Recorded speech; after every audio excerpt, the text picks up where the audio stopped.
একটি ছেলে সন্তানের প্রত্যাশায় একে একে ৯টি সন্তান নেন হাজেরা বেগম, কিন্তু তার কোল জুড়ে আসা ৯ সন্তানই মেয়ে। এই কারণে পরিবার ও প্রতিবেশীদের নানা তিরস্কার সইতে হয়েছে এই মাকে। তাকে তালাক দেওয়ার কথাও উঠে এসেছে, তবুও দমে যাননি তিনি। ধৈর্য ও দৃঢ় মনোবল নিয়ে মেয়েদের উচ্চশিক্ষিত করে তুলেছেন।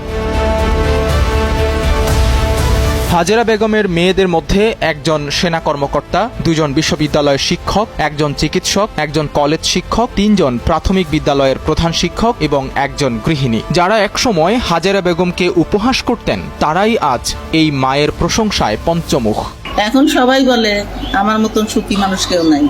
আশেপাশে এলাকার ওই 5 গ্রামের 10 গ্রামের মানুষও বলে সাইদার মানুষ সবচেয়ে সুখী। ইসলাম খ্রিস্টি সংস্কৃতি বিভাগ না করে। তারপরে মেজো মেয়ে হলো, ওর 3 ছেলে, ওর মেয়ে নাই। আমারই খালি মেয়েদের মেয়ে নাই।